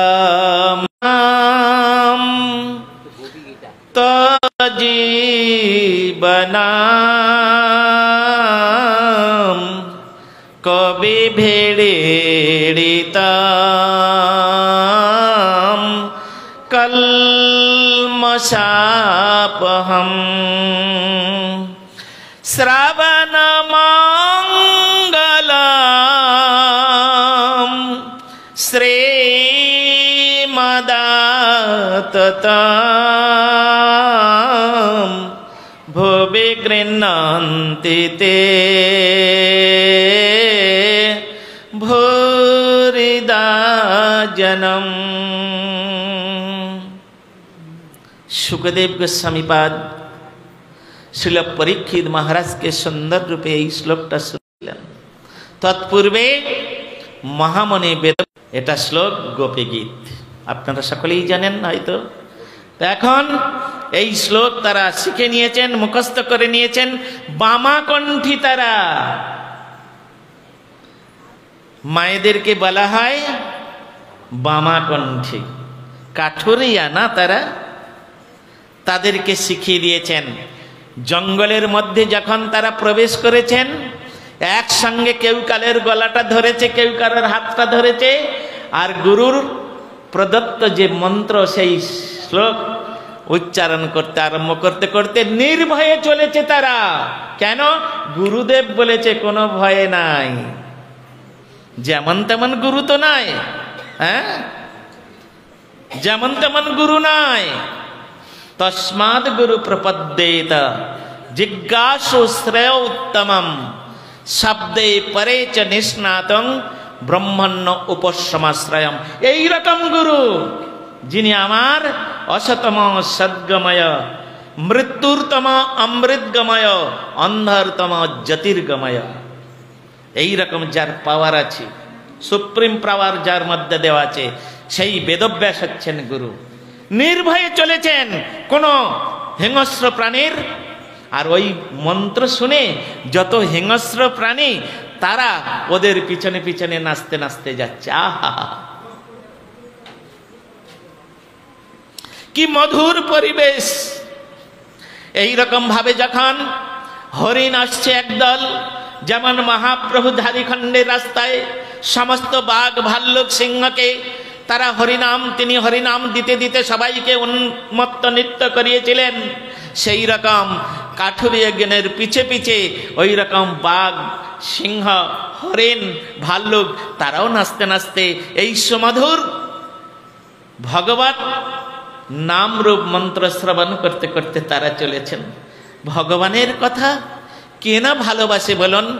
যক্ষ রক্ষ কিন্নর গন্ধর্ব এরা সকলেই ভগবানের ভজন করে, ভগবানের সেবা করে, ভগবানের কথা শোনে। তাই পশুগণ পর্যন্ত তারা আজকের এই ভগবানের লীলা কথা শুনতে শুনতে চলেছেন। যখন এই রকম তারা গহন বনের মধ্যে প্রবেশ করেছেন, আর সেই ধীরে ধীরে ধীরে ধীরে যে বৃক্ষের তলায় শুকদেব গোস্বামী প্রভু তিনি বসে চক্ষু মুদ্রিত করে অহং ব্রহ্মস্মি অহং ব্রহ্মস্মি অহং ব্রহ্মস্মি জপ করছিলেন, আর এদিকে এই কাঠুরিয়াগণের এই সুমধুর স্বর কণ্ঠস্বর ভাসতে ভাসতে ভাসতে ভাসতে ওই শুকদেব গোস্বামী প্রভুর কর্ণ কুহর দিয়ে আর হৃদয়ে প্রবেশ করে গেছে, হৃদয়ে প্রবেশ করেছে। এতদিন পর্যন্ত তিনি যে বসে বসে অহং ব্রহ্মস্মি এই যে মন্ত্র জপ করছিলেন, ওই মন্ত্র যখন তিনি জপ করছিলেন, আর যে মন্ত্রটা এই কাঠুরিয়াগণের কীর্তিত যে মন্ত্র যখন তার কর্ণকুহর দিয়ে ভিতরে প্রবেশ করেছে, অহং ব্রহ্মস্মি শব্দ তিনি চক্ষু উন্মোচন করলেন। কোথা থেকে এই সুন্দর কণ্ঠস্বর ভেসে আসছে? এত সুন্দর কথা কারা কীর্তন করছে? হ্যাঁ, ও তব কথা অমৃতম, ভগবানের কথা অমৃত, যে অমৃত আস্বাদন করলে আর কেউ কোনোদিন মরবে না। সমুদ্র মন্থনে অমৃত উত্থিত হয়েছিল দেবাসুরের দ্বারায়। সমুদ্র মন্থনে এই পার্থিব জগতের অমৃত উত্থিত হয়েছিল। সেই অমৃত আস্বাদন করে দেবতারা বহু লম্বা আয়ু পেয়েছে, এই জন্য তাদেরকে বলা হয় অমর দেবতা, তাই নয়? পার্থিব জগতে কি এমন বস্তু আছে করলে মানব অমর হতে পারে? সেটা হচ্ছে একমাত্র এই ভগবানের কথারূপ অমৃত। তাই বলছেন তব কথা অমৃতম তপ্ত জীবনম। শুধু অমর হবে না, জীব হৃদয়ে যত প্রকার জ্বালা যন্ত্রণা ত্রিতাপ জ্বালায় যে আমরা নিরন্তর দগ্ধীভূত, ওই ত্রিতাপ জ্বালাও জুড়ে চলে যাবে। শুকদেব গোস্বামী পাদ তিনি এই রকম চিন্তা ভাবনা করে তিনি চক্ষু উন্মোচন করলেন। যে আসনে বসেছিলেন সেই আসন থেকে উঠে দাঁড়ালেন এবং তৎক্ষণাৎ সেই মন্ত্রের স্বর বা সুরকে অবলম্বন করে সেই দিকে ছুটতে লাগলেন। ছুটতে ছুটতে দেখলেন, আরে এরা তো কয়েকটা মেয়ে ছেলে মাত্র, এদের কণ্ঠস্বর শুনে আমি তপস্যা ভঙ্গ করে দিলাম। তোমরা কারা? জিজ্ঞাসা করলেন শুকদেব গোস্বামী পাদ। আমরা কাঠুরিয়া, আমরা কাঠকুড়াই। এই জঙ্গলের মধ্যে আসতে তোমাদের ভয় করে না? না। কেন? কিসের দ্বারায়? আমাদের গুরুদেব মন্ত্র শিখিয়ে দিয়েছেন। আমাদের গুরুদেব মন্ত্র শিখিয়ে দিয়েছেন, যে মন্ত্র জপ করলে, যে মন্ত্র কীর্তন করলে জগতের সমস্ত ভয় দূরীভূত হয়। হ্যাঁ, তাই তো গুরুপাদ পদ্ম আমাদের যে আনন্দে, স্বয়ং মৃত্যু ভয় চলে যাবে, মৃত্যু স্পর্শ করতে পারবে না। সদ্গুরু পাওয়ে ভেদ পাতাওয়ে জ্ঞান করে উপদেশ, তব কৈলা কি मैला ছড়ে জব আগ করে প্রবেশ। আমরা মন্ত্রের সাধন করতে পারি না, মন্ত্র জপ করতে করতে থাড়াবড়ি থোড়বড়ি খাড়া, হ্যাঁ, টেকাটা শিকিটা এইসব মনে করি, যার জন্য মন্ত্র উচ্চারণ হয় না, আর ওই মন্ত্রের কোনো ক্রিয়াও হয় না। কেউ 50 বছর, কেউ 100 বছর, কেউ 10 বছর, কেউ 20 বছর ধরে মন্ত্র জপ করছি, কোনো কাজ করে না। কেন? হ্যাঁ, আমরা মন্ত্রের সাধন করতে জানি না, এর প্রতি আমাদের বিশ্বাস নেই। মন্ত্র যে গুরু প্রদত্ত, এই জন্য গুরু প্রদত্ত মন্ত্র হচ্ছে সর্বশেষ। তাই আজকের গোপীগণ বলছেন, টিকার মধ্যে দেখবেন বিশ্বনাথ চক্রবর্তী ঠাকুর টিকার মধ্যে লিখেছেন, আমাদের কোনো ভয় নাই। কেন? গুরুদেব আমাদের যে মন্ত্র দিয়েছে, ওই মন্ত্র জপ করলে নাকি বিশ্বের সমস্ত কিছু, বিশ্ব ভয় দূরে চলে যায়। তাই আমাদের কোনো ভয় নাই। আমাদের গুরুদেব এইরকম মন্ত্র শিখিয়েছে, নিয়ে যেতে পারবে তোমাদের গুরুদেবের কাছে? হ্যাঁ হ্যাঁ, নিয়ে যেতে পারবো, অবশ্যই নিয়ে যেতে পারবো। তাহলে চলো, এই বলে সেই গোপীগণের পিছনে পিছনে ওই মন্ত্রমুগ্ধ সর্পের ন্যায়, সাপুড়িয়া কি ওই গর্তের মধ্যে ঢুকে গিয়ে সাপ বের করে? হ্যাঁ, বিম বাজায় আর মন্ত্র জপ করে, আর ওই বিমের শব্দ আর মন্ত্র শুনে সাপ যত গভীরে থাকুক না কেন বেরিয়ে আসবে, তাই নয়? কাঠুরিয়াগণ তারা মন্ত্র উচ্চারণ করছে, এইরকম গান করতে করতে যাচ্ছেন। আর কি বললেন? যাবার সময় কি গান করছেন? জয়তি তেধিকং জন্মনা ব্রজ শ্রয়ত ইন্দিরা শ্বাসদত্র হি দ্বৈত দৃশ্যতাম দৃক্ষুতাবকা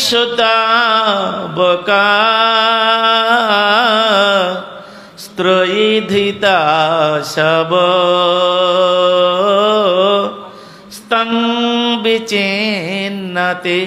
শ্রীমদ্ ভাগবত দশম স্কন্ধ 31 অধ্যায় প্রথম শ্লোক। এইরকম ভাবে গান করতে করতে ওই মন্ত্রমুগ্ধ সর্পের মতো তারা এগিয়ে যাচ্ছেন, আর সর্পের মতো শুকদেব গোস্বামী পাদ পিছনে পিছনে যাচ্ছেন। আর যেতে যেতে যেখানে মহামুনি বেদব্যাস বসে আছেন, সেই স্থানে গিয়ে উপস্থিত হয়েছেন। উপস্থিত হয়েছেন যখন, কাঠুরিয়াগণ গুরুদেবকে প্রণাম করছেন। কারণ শাস্ত্রে বলা আছে, দেবতা প্রতিমাং দৃष्ट्वा জ্যোতিঞ্চৈব ত্রিদণ্ডিনম নমস্কারং ন কুর্যাৎ চেদ উপবাসেন শুদ্ধয়েতি। ত্রিদণ্ডী সন্ন্যাসী এবং ভগবান এবং গুরুকে দেখে যদি কোনো শিষ্য প্রণাম না করে ভূমিষ্ঠ হয়ে, তাহলে তার এক প্রকার পাপ হয়। আর সেই পাপকে দূরীভূত করার জন্য ত্রিসন্ধ্যা তাকে উপবাস করতে হয়। তাই কাঠুরিয়াগণ গিয়ে গুরুদেবকে প্রণাম করছেন। প্রণাম করার সঙ্গে সঙ্গে শুকদেব গোস্বামী পাদ দেখছেন, আরে এ তো আমার পিতা, আমার পিতা, আমার পিতা তোমাদের গুরু, আর আমার পিতা এই রকম মন্ত্র তোমাদের শিখিয়েছে। তাহলে না জানি আমার পিতা কত কি জানে। হ্যাঁ, এই বলে তিনিও পিতার চরণে পড়ে গেলেন। হে পিতা, তুমি আমায় ক্ষমা করো, আমি বুঝতে পারি নাই যে এই মায়ার থেকে উদ্ধার করার তুমি যে একজন ব্যক্তি আছো, এটা আমি বুঝতে পারি না। আমি মনে ভেবেছিলাম আমি মায়া জালে জড়িয়ে যাব, তাই তো তোমাকে ছেড়ে আমি চলে গিয়েছিলাম। এখন তুমি তোমার চরণে আশ্রয় দিয়ে তুমি যেমন ভাবে বলবে আমি তেমন ভাবে চলবো। তাই আজকের সুখদেব গোস্বামীকে তিনি বদরিকা আশ্রমে, হ্যাঁ, মহামণি বেদব্যাস সেইখানে তিনি এই সমস্ত পুরাণ কথা সুখদেব গোস্বামী পাদকে শুনিয়েছিলেন। সেখানে আর একজন ব্যক্তি ছিলেন সুখদেব গোস্বামী পাদের গুরু ভাই, তার নাম হচ্ছে কে? লোমহর্ষ সূত। এই রকম ভাবে হরিকথা কীর্তন করছেন। যে কথা ওখানে কীর্তন করছেন সেই কথা সুখদেব গোস্বামী পাদ ওই মহামণি বেদব্যাসের মুখে শুনে পরবর্তীকালে তিনি দ্বাপর যুগে পরবর্তীকালে এই পরীক্ষিত মহারাজকে সেই সমস্ত কথাগুলো শুনিয়েছিলেন, যেটা আমি কিছুটা শিব ঠাকুরের কাছে শুনেছি, কিছুটা আমার গুরুদেবের কাছে মাতৃগর্ভে থেকে শুনেছি, আর বাকিটা স্বয়ং পিতা আমার গুরুদেব রূপে তিনি আমাকে সব শিখিয়েছেন। অতএব যদিচ্ছসি পরম জ্ঞানং জ্ঞানাৎ তৎপরমং পদম তদাদরেণ রাজেন্দ্র কুরু গোবিন্দ কীর্তনম। আমি সেই কথাই, হে মহারাজ পরীক্ষিত, আমি তোমাকে শোনাবো। তুমি যদি তোমার মনটাকে গোবিন্দের পাদ পদ্মে সমর্পণ করে দিতে পারো, তাহলে তুমি এর মধ্যে প্রবেশ করতে পারবে। আর আমি গ্যারান্টি দিচ্ছি, আমি 7 দিনের মধ্যে তোমার হৃদয় সিংহাসনে আমি আমার গোবিন্দকে বসিয়ে দেব। প্রথম শ্লোক বলেছিলেন, ন চন্দ্রস্য সুখামস্তি ন সুখম চক্রবর্তীনাম তদাদরেণ।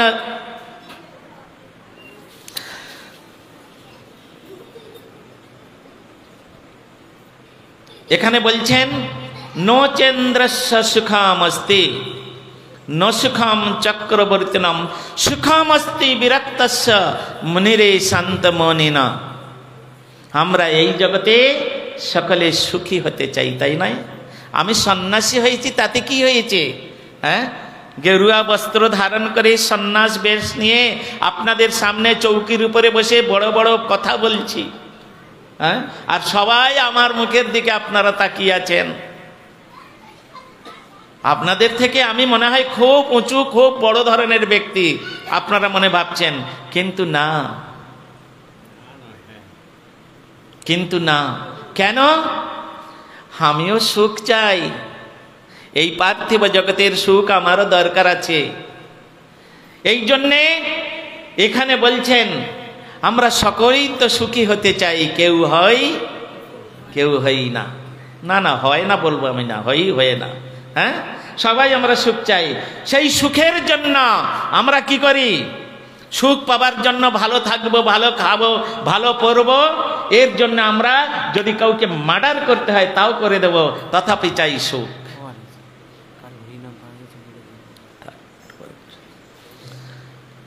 মার্ডার পর্যন্ত করব, তথাপি চাই সুখ। কি? হ্যাঁ, সবাই সুখ। তা পরীক্ষিত মহারাজকে সুখদেব গোস্বামী পাদ বলছেন, সুখের আলয় কোথায়? স্বর্গ হচ্ছে সুখের আলয়। এমনি মায়েরা কথায় কথায় বলেন, দিদিমারা যারা আছেন, মায়েরা নয়, বর্তমানে দিদিমারা যে, এই কি এমন কর্ম করেছিস রে, স্বর্গে যাবি? স্বর্গে শব্দটা আগেকার মায়েরা তো স্কুলে টুলে যায়নি, স্বর্গ রেপটা দিতে পারে, স্বর্গে যাবি, কর্ম বলতে পারে না, কর্ম। তা কি এমন কর্ম করেছিস স্বর্গে যাবি? আমরা সকলে জানি স্বর্গটা হচ্ছে সুখের আলয়, তাই নয়? আর গীতার মধ্যে স্বয়ং ভগবান সেটাও বলছেন, তেতং ভুক্ত স্বর্গলোকং ক্ষীণে পুণ্যে মত্তলোকং বিশন্তি এবং ত্রয়ী ধর্মং অনুপপ্রন্ন গতাগতং কাম কাম লভন্তে। হ্যাঁ, কিছু পুণ্য সঞ্চয় করলে লোক স্বর্গে যায়, কিন্তু ক্ষীণে পুণ্যে মর্তলোকং, আমি কালকের বলেছিলাম না, কালকের না পরশুদিন, হ্যাঁ, পুণ্যের ব্যালেন্স শেষ হয়ে গেলে তখন বলবেন ইওর পুণ্য ইজ ফিনিশ, আউট অফ স্বর্গ বলে দেবে।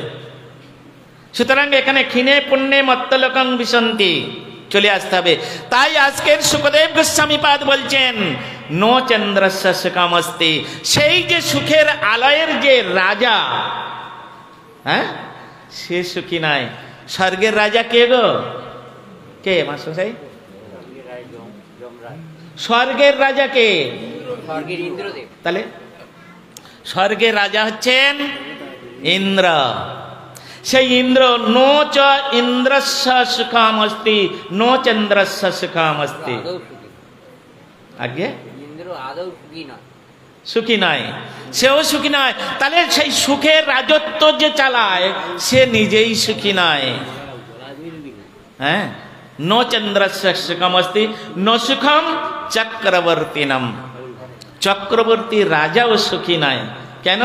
কখন যে বুলেটের ঘায়ে প্রাণটা যাবে, কখন যে কি অবস্থা, সে সুখী নয়। হ্যাঁ, এই জন্য একটা ত্রেতা যুগের একটা স্টোরি শুনুন, রামায়ণের কথা। রাজা যে সুখী নয় তার জন্য একটা রামায়ণের খুব সুন্দর উদাহরণ আছে। যখন বিভীষণ রাবণকে বললেন, দাদা তুমি সীতা দেবীকে সসম্মানে রামচন্দ্রের কাছে দিয়েছ কেন? সে স্বয়ং হচ্ছে লক্ষ্মী, রামচন্দ্র হচ্ছেন নারায়ণ আর উনি হচ্ছেন লক্ষ্মী। এই কথা শুনে অনেক কথা বলেছিলেন। এই কথা শুনে রাবণ তাকে পদাঘাত করেছিলেন, বের করে দিয়েছিলেন লঙ্কা থেকে। তা তিনি তখন বলে এসেছিলেন, যখন তোমার সেবা করতে পারলাম না হে দাদা, বড় ভাই হচ্ছে পিতৃতুল্য, তো পিতা তো অনেকদিন আগে চলে গেছেন, তুমি দাদা তোমার কাছে থেকে ধর্ম শিক্ষা করব, সবকিছু শিক্ষা গ্রহণ করব, ভালো যেটা নেব এবং তোমার সেবা করব, এই আশা নিয়ে তোমার কাছে ছিলাম। তা তুমি যখন আমাকে তাড়িয়ে দিচ্ছ, তখন তুমি দাদা পিতা তুল্য, আর তুমি যখন আমার সেবা গ্রহণ করলেন না, তখন আমি জগৎ পিতা ভগবানের সেবা করতে আমি চলে যাচ্ছি। ব্যাস রামচন্দ্রের কাছে গিয়ে চরণে পড়ে গেছে, প্রভু আপনার চরণে আমাকে স্থান দাও, স্থান দেন, আপনি আমাকে স্থান দেন, আমি নিত্যকাল আপনার সেবা করব। পাশে লক্ষণ ছিল, দাদা খবরদার, ওরা রাক্ষস, ছলনাময়, ওদের কথা বিশ্বাস করবে না। ওরা আজকের একরকম বলে, কালকের একরকম বলে, এখন একরকম বলবে, ওখানে গিয়ে আর একরকম বলবে। ওরা হচ্ছে তোমার শত্রু। দাদা আমাদের মধ্যে প্রবেশ করে দিয়ে যত গোপন তথ্যগুলো নিয়ে আর ওখানে গিয়ে আমাদের পরাজয় করার চেষ্টা করবে। দাদা তুমি ওই রাক্ষসের কথা বিশ্বাস করো না। লক্ষণ যখন এরকম বলছে, রাম তো চুপচাপ বসে আছেন, মুসকে মুসকে হাসছেন। তখন বিভীষণ গিয়ে লক্ষণের কাছে হাত জোড় করেছেন, হাত জোড় করে বলছেন, ভাই লক্ষণ, একটা কথা আমি বলে রাখছি, ত্রেতা যুগ আমি ত্রিসত্য প্রতিজ্ঞা করে বলছি, আমি কায় মন বাক্যের দ্বারায়, ত্রিসত্য এই কায় মন বাক্যের দ্বারায়, হ্যাঁ, প্রতিজ্ঞা করা তাকে বলা হয় ত্রিসত্য। কায় মন বাক্য এই তিনটের দ্বারাই যে প্রতিজ্ঞা করে আমার দ্বারাই এ কাজটা হবে না, সেটা হচ্ছে ত্রিসত্য বলে তাকে।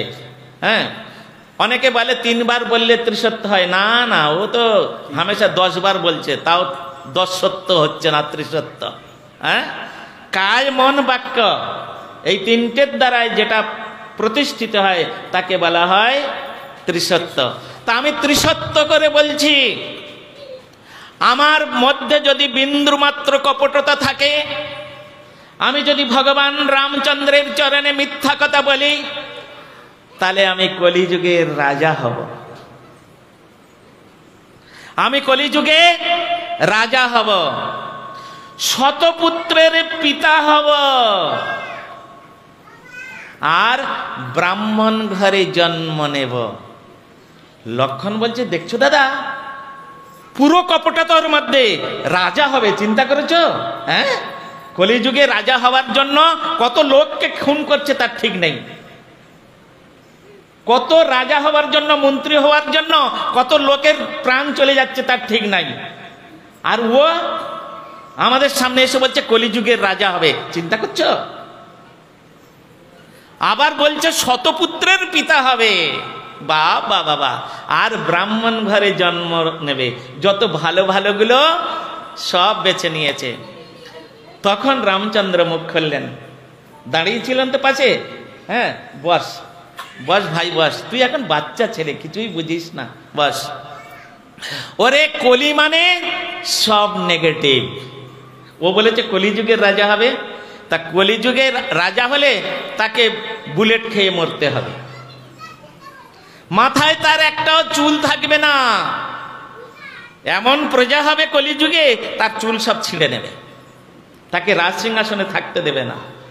আর শতপুত্রের পিতা, একটা পুত্র বাবা মায়ের ভাত দেয় না, আর যদি শতপুত্র হয় কি করবে? হ্যাঁ।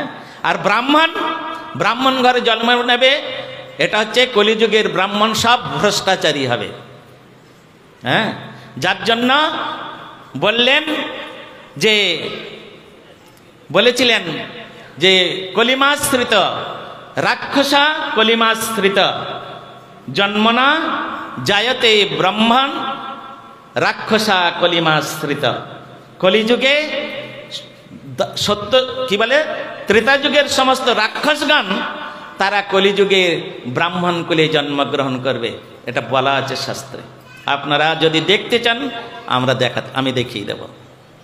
সুতরাং এইরকম ভাবে তিনি বিভীষণ প্রতিজ্ঞা করলেন। লক্ষণ তখন চিন্তা করলেন, দাদা আমি এটা তো বুঝতে পারি নাই, আমি তো এটা বুঝতে পারি নাই। বলে তুই এখন বাচ্চা আছিস ভাই, তুই বস। বলে তাকে বসিয়ে দিয়ে তখন উনি বিভীষণকে আশ্রয় দিলেন।